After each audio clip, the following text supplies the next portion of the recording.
Hello and welcome everyone to my YouTube channel. I'm Musawir Mohsen Parsa and I'm here with another video lecture. Today we're going to discuss about the spondyes of spine. Spondy is basically conditions related to spine. There are 4 spondyes we're going to study in this lecture. That देखिए, हम जब भी कोई MRI report देखते हैं या x ray देखते हैं या सुनते हैं मेडिकल टर्मिनोलॉजी में कि कुछ ऐसी टर्म जिनके साथ स्पॉन्डे लगा होता है तो वो स्पाइन के साथ टोटली रिलेटेड होते हैं।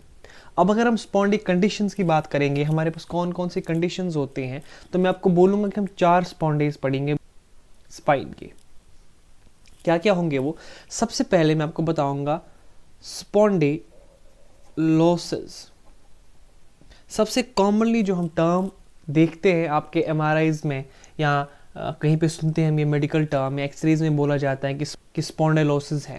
ये स्पॉन्डिलोसिस होता क्या है? बेसिकली टर्म्स हमें रेडियो इमेजिंग में दिखी जाती है, जहाँ पे हम इंटरप्रेट कर सकते हैं कि ये टर्म है क्या, इस टर्म का मतलब क्या है।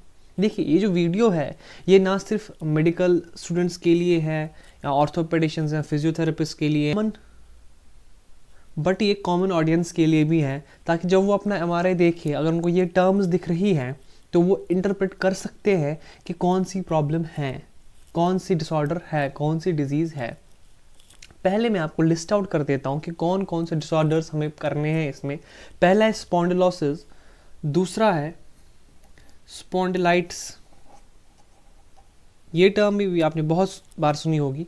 तीसरा है स्पॉन्डिलोलाइसिस और चौथी टर्म है हमारे पास स्पॉन्डिलोलिस्थेसिस। ये 4 स्पॉन्डेज हैं स्पाइन के, जिनके बारे में हम डिस्कस करेंगे। तो सबसे पहले अगर मैं बात करूं स्पॉन्डिलोसिस की, स्पॉन्डिलोसिस जैसे हम कॉमनली सुनते रहे हैं कि इसको सर्वाइकल स्पॉन्डिलोसिस है, ठीक है। ये स्पॉन्डिलोसिस होता क्या है? स्पॉन्डिलोसिस बेसिकली एक सिंपल चीज़ है कि एज रिलेटेड डिजनरेशन है। ये टोटली एज रिलेटेड डिजनरेशन है। जैसे ही इंसान की एज बढ़ती जा रही है, उसके बोन्स जो हैं वो वीक होते जा रहे हैं, और उस बोन की वीकनेस के लिए बहुत सारे फैक्टर्स हैं, वो मैं डिस्कस नहीं करूँगा, जिसकी वजह से इंसान के बोन्स जो है वो वीक हो जाते हैं टाइम के साथ।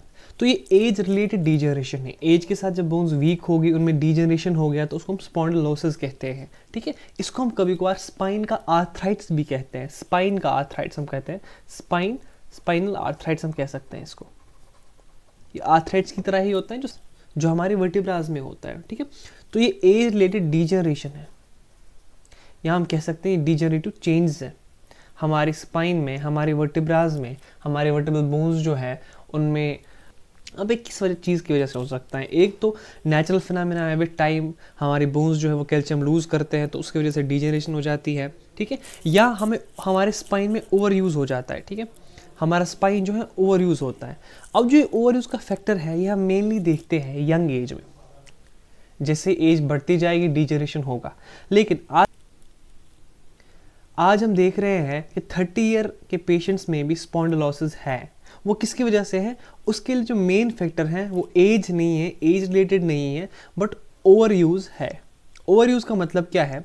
जब हमारी मसल्स, जो कोर मसल्स हैं, हमारे जो स्पाइन या वर्टिब्रल कॉलम के इर्द गिर्द सराउंडिंग में जो भी हमारे पास मसल्स हैं, जब वो वीक हो जाती है, ठीक है, उसकी वजह से क्या हो जाता है, हमारे स्पाइन पे, हमारे वर्टिब्रल कॉलम में एक एबनॉर्मल प्रेशर पड़ता है, ठीक है। उसकी वजह से वो ओवर यूज़ हो जाती है, हमारी बोन्स जो है वो ओवर यूज़ हो जाती हैं, जिसकी वजह से डिजनरेटिव चेंज आती हैं और वो स्पॉन्डिलोसिस में डायग्नोज हो जाता है। तो ये जो है ओवर यूज़, ये हमारा जो यंग पेशेंट्स हैं, जो उनमें डिजनरेशन आपको दिखी जाती है, स्पॉन्डिलोसिस दिखाया जाता है। और जो 2 वर्टिब्रास के बीच में जो हाइट होती है वो कम हो जाती है, क्योंकि डिजनरेशन वहाँ पे हो जाता है, ठीक है। ये मेनली हमारा L4, L5 या L5, S1 के बीच में डिजनरेशन ज़्यादातर होता है लंबर रीजन में। और सर्वाइकल में जैसे पहले कहा, मेनली सर्वाइकल के साथ कन्फाइंड है। अगर लंबर रीजन में होता है तो L4, L5, S1, L5, L4, L5, S1, S2 इसमें हो जाता है, क्योंकि ये सेगमेंट है, इसमें मूवमेंट्स ज़्यादा होती हैं हमारे लंबर एरिया में। तो ये हो गया स्पॉन्डिलोसिस, ठीक है। इसके बाद आता है हमारे पास स्पॉन्डिलाइटिस। देखिए, यहाँ पे आइटिस है, और जहाँ पे भी आइटिस आता है वर्ड में लास्ट पे, उसको हम कहते हैं कि ये इन्फ्लेमेटरी कंडीशन है या इन्फ्लेमेशन है। तो जो स्पॉन्डिलाइटिस हैं ये इन्फ्लेमेटरी कंडीशन है, ठीक है। जब स्पाइन में इन्फ्लेमेशन होती है या लंबर रीजन में इन्फ्लेमेशन होती है मोर स्पेसिफिकली, तो उसको नाम दिया जाता है दैट्स एनकाइलोजिंग स्पॉन्डिलाइटिस। वो भी स्पॉन्डिलाइटिस ही है, बट उसको हम थोड़ा प्रिसाइज कर लेते हैं, स्पेसिफिक करते हैं कि अगर लंबर रीजन में स्पॉन्डिलाइटिस हो रहा है तो उसको हम बोलेंगे एनकाइलोजिंग स्पॉन्डिलाइटिस। इसको हम दूसरा नाम लेमैन की लैंग्वेज में बोलते हैं बैम्बू स्पाइन। इस कंडीशन में क्या होता है कि जो हमारी स्पाइन है वो स्टिफ हो जाती है, ठीक है। वो ज्वाइन, एक वर्टेब्रा दूसरे वर्टेब्रा के साथ ज्वाइन हो जाती है और वो स्टिफ रॉड स्ट्रक्चर ले लेता है, जिसको हम बैम्बू स्पाइन भी कहते हैं। तो वो स्पॉन्डिलाइटिस है। अगर किसी के एमआरआई में स्पॉन्डिलाइटिस दिखता है तो आप ये कह सकते हो कि इन्फ्लेमेटरी कंडीशन है हमारे स्पाइन में और सॉफ्ट टिश्यू जो है वो हार्ड हो जाती है, हार्डनिंग ऑफ सॉफ्ट टिश्यू। तो ये दूसरी टर्म होगी। तीसरी टर्म है स्पॉन्डिलोलाइसिस, ठीक है। लाइसिस का मतलब क्या होता है? लाइसिस का मतलब होता है ब्रेक डाउन। इसका मतलब है कि फ्रैक्चर हुआ होगा, क्योंकि बोन्स की बात हम कर रहे हैं, वर्टेब्रा की बात कर रहे हैं, और ब्रेक डाउन यहाँ पे लाइसिस का मतलब ब्रेक डाउन है, तो ब्रेक डाउन से हम कहेंगे फ्रैक्चर है, ठीक है। तो ये जो टर्म है स्पॉन्डिलोलाइसिस, ये फ्रैक्चर के रिलेटेड है। स्ट्रेस फ्रैक्चर हो जाता है पार्स इंटर आर्टिकुलरिस। जो पार्स इंटर आर्टिकुलरिस है ये पार्ट ऑफ हमारा वर्टेब्रल बोन जो होती है उसका पार्ट एक होता है, तो उसमें स्ट्रेस फ्रैक्चर हो जाता है। जो पार्स इंटर आर्टिकुलरिस होता है ये होता है हमारे फेशियल जॉइंट्स का जो सुपीरियर और इंफीरियर आर्टिकुलर प्रोसेसेस होते हैं उनके बीच में ये पार्स इंटर आर्टिकुलरिस होता है, और अगर इसमें फ्रैक्चर हो जाता है, स्ट्रेस फ्रैक्चर, तो उसको हम स्पॉन्डिलोलाइसिस कहते हैं। इसके बाद हमारे पास जो लास्ट टर्म आती है वो है स्पॉन्डिलोलिस्थेसिस। ये थोड़ी कॉम्प्लिकेटेड टर्म है। इसमें क्या होता है? स्पॉन्डिलोलिस्थेसिस, लिस्थेसिस का मतलब होता है एंटीरियरली ट्रांसलेट हो जाना, ठीक है। एंटीरियर ट्रांसलेशन यानी स्लिप हो जाना, आगे की तरफ मूव हो जाना, उसको हम कहते हैं लिस्थेसिस। तो स्पॉन्डिलोलिस्थेसिस में क्या होता है? सिंपल सी बात है कि जो सुपीरियर वर्टेब्रा होगी, सुपीरियर वर्टेब्रा जो होगी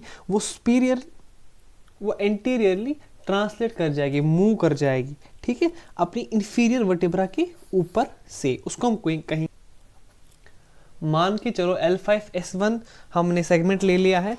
अगर L5 एंटीरियरली, एंटीरियर मतलब सामने की तरफ, एंटीरियरली मूव कर रही है, ट्रांसलेट कर रही है सुपीरियर वर्टेब्रा, तो उसको कहेंगे कि स्पॉन्डिलो। और जो स्पॉन्डिलोलिस्थेसिस हैं ये एंटीरियरली ट्रांसलेट करती हैं। मैंने पोस्टीरियर इसलिए नहीं कहा क्योंकि अगर हम पोस्टीरियर कहेंगे तो वो डिफरेंट टर्म हो जाती है, रेट्रोलिस्थेसिस, उसको हम रेट्रोलिस्थेसिस कहेंगे अगर ये पोस्टीरियरली मूव करेगी, बट यहाँ पे एंटीरियरली मूव करने को हम कहेंगे स्पॉन्डिलोलिस्थेसिस, जिसमें सुपीरियर वर्टेब्रा अपनी इंफीरियर वर्टेब्रा के ऊपर स्लाइड कर जाती है, ग्लाइड कर जाती है, ठीक है। ये भी डिफरेंट चीज़ों से हो सकता है, अगर ट्रॉमा हो गया हो, फ्रैक्चर हो गया हो, तो उसकी वजह से जो सुपीरियर वर्टेब्रा है उसका कोई कनेक्शन नहीं रहा है, वो एंटीरियरली मूव कर रही है, ठीक। कोई इंजरी हुई हो, या स्पॉन्डिलोलाइसिस में भी ये चीजें हो सकती है। सीवियर कंडीशन है स्पॉन्डिलोलिस्थेसिस टर्म्स में।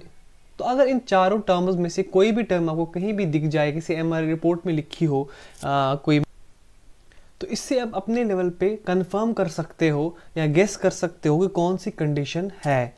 अब हम डिफरेंट फैक्टर्स पे डिपेंड करता है कि कौन सी कंडीशन हो सकती है, सिम्टम्स पे, ठीक है, हिस्ट्री पे, पेशेंट की कंप्लेन क्या है, उन सारी चीज़ों पे डिपेंड करता है। वो एक डिफरेंट टॉपिक है, वो एक डिफरेंट स्टडी है। बट यहाँ पे बस हमने ये डिस्कस किया कि इन टर्म्स का मतलब क्या है। अगर आप ये टर्म्स कहीं पे देखते हो, किसी रिपोर्ट में देखते हो, तो आप क्या इंटरप्रेट कर सकते हो कि ये क्या चीज़ें हैं। उसके बावजूद ये स्टूडेंट्स के लिए भी हेल्पफुल है, क्योंकि वो ये टर्म्स के थ्रू जाते हैं तो उनको पता चले कि कौन सी टर्म क्या है। आई होप आपको इस वीडियो में से कुछ ना कुछ सीखने को ज़रूरी मिला होगा। तो हमारे साथ बने रहे, हम आगे भी और बहुत सारी वीडियोज़ आपके साथ शेयर करेंगे, बहुत सारे वीडियो लेक्चर्स आपके लिए रेडी हो रहे हैं। तो डू सब्सक्राइब और YouTube channel. Thank you so much for watching this video. मिलते हैं आगे किसी और वीडियो लेक्चर में, तब तक के लिए keep hustling for more. Thank you.